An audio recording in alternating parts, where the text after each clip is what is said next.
So today's passage from Nehemiah basically summarizes everything we've read over the last year. It talks about the story of Israel from their beginning, where God called them, and then He saves them from Egypt. He takes care of them. He gives them a land. They rebel. He sends them prophets. They kill the prophets. He sends them into exile. They come back from exile. They're still in distress at the end of the Old Testament. This is a great summary. And as we reflect on really the big picture story of what's happened over the last year in the Old Testament, there are two key themes that I think come out from this summary. The first one is it gives us an insight into the human heart. And we see what's going on with Israel, but we also see in what's going on with Israel a mirror of often how we behave.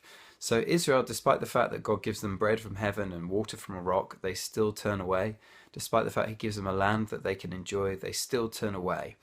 And the same is true of us. Even though Jesus has come ultimately and died for us, and we know God in a way that Israel never did, we still turn away from God. I don't know if you find this, but often when I wake up in the morning, I find all these things, just these desires to live for myself and to go about a day without even thinking of God or thinking of another person is still a tendency that I have. We have a natural tendency for awayness.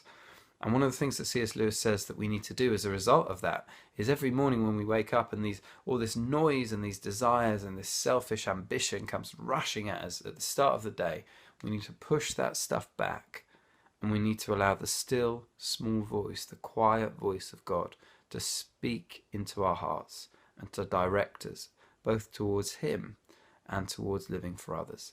We have that natural tendency for awayness that the human race seems to have had from Genesis chapter 3. And we still have it today. So push those desires back every day and listen to His still small voice. Listen for His voice. And the second tendency, the second thing this shows as a key theme is while we have this tendency for awayness, God has a tendency for towardsness, as it were, to come together with us, despite the fact that we are, as Israel are, constantly faithless. He remains faithful, and He can never deny that in Himself. And so they can come to Him as they do, repentant and contrite, even after generation of Israel have messed it up, and He's still found there, wanting to hear, wanting to embrace, wanting to listen. And if that's true of this whole history of messing it up and turning away from God, how much more is that going to be true of my life and in your life? That He will still be there whenever we come to Him. He's always kind. He's always good.